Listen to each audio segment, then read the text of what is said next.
here's a breakdown of part 2 of our fan veil choreography. In the first part, you had your fan just tucked away. You were doing some moves with your body, but you had not revealed the fan yet. It was just kind of draped across you so that it looks like it's part of your costuming.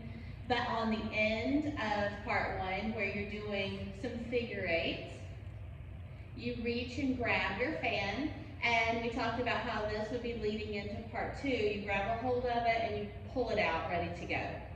With the beginning of part 2, we are simply waving it overhead. We're holding it in our right hand and we're not opening it yet. So we're just kind of waving it like a ribbon. And we're going to go from the right to the left, from the left to the right, right to the left, and end up with it on the right.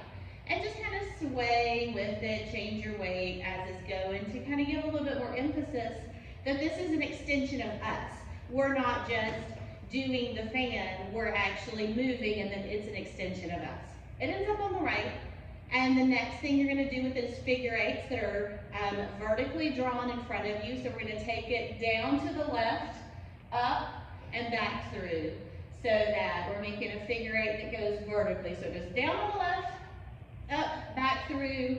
Now it needs to come up on the right, down on the left, and we're going to do the same count for that. So the wave overhead was an 8 count. This one's going to be a 1, 2, 3, 4, 5, 6, 7, 8 also. And so basically 2 big figure eights that are starting on the downward left part. And when you hear the music, you can kind of try to time like the going down on that beat, so it kind of has a little bit more emphasis to it, where we're going down on the beat.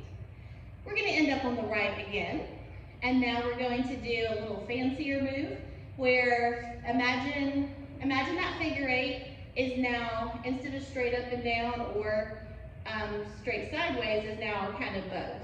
So the top part is going to be a circle that goes around our head. So we just have a swirl around the head, and then when it gets in front of us, it's a swirl down in front of the body. So you might want to practice those circles over your head a few times. The circle over your head is going clockwise. It'll get wound up though if you don't have the bottom part to it, which is the counterclockwise vertical one. So this one's clockwise horizontal, and then the bottom one is vertical counterclockwise to unwind it. So it's going over our head. We started on the right, we bring it in over the head, in front of the body, over the head, in front of the body, over the head, in front of the body. Now, like I said, with the waving, we don't want to just be standing there doing it. So what we're going to add on to this is a big hip circle as you're doing it. So that would be kind of the last stage to add on, because it's going to take you a little bit to figure out the swirliness of the fan. But basically, as I'm going around myself, I'm doing a counterclockwise hip circle for each full figure eight that the fan is making. My hips are doing one full hip circle. So it looks like this.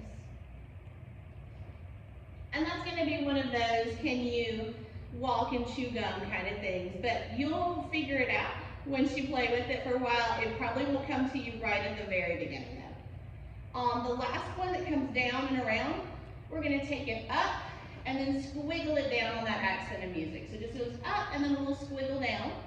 And then when it comes down, we're going to throw it over our shoulder, kind of drape it there so I'm holding it kind of in front of my belly button, letting a good bit of the fabric drape across.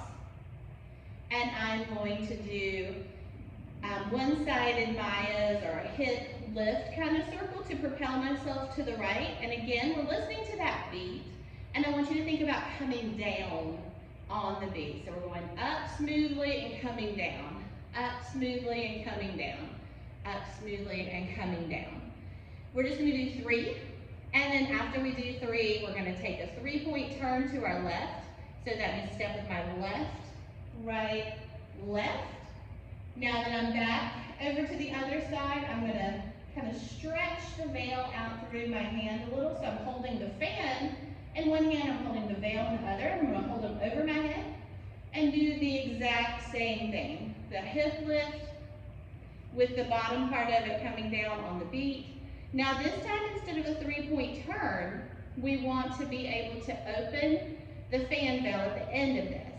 And if we just did a 3-point turn, you wouldn't have a lot of time where your back is turned to the audience.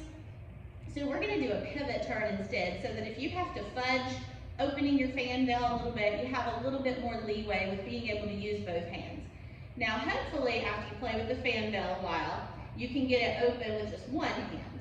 But until that point, you can definitely open it with your other hand as you're turning away from the audience. So we're gonna have it overhead, we're gonna pivot towards the audience with our right, and about here is where you could go ahead and just grab with your left so that you're holding the side of it. And as you walk through your pivot, you turn to the back, you can have it all the way open, and then there's a big crash in the music that when you come back to center, you crash it up there with that sound. So now you have it. So again, it's a pivot turn. We're gonna go right, back, center, but as you're turning, go from being here to having it all the way open in the front. And if you need to, you can definitely grab a hold of it, because you were already holding the veil, so it doesn't look that odd that now you're holding it just a little bit closer as you're turning. You're maneuvering those tines a little bit farther apart as you're turning. And then when you're back to the center, you're ready to flip it up and go into the next part. So part 3 is gonna have all of the moves that are with it open, and also part 4 is gonna keep it open. Part 4 is gonna be the part where we have to be a little bit person specific, because we'll have positions that you're walking into and out of, and you have to know which way you're going to get that to happen. So that was all of part 2. You can see it with the music following this.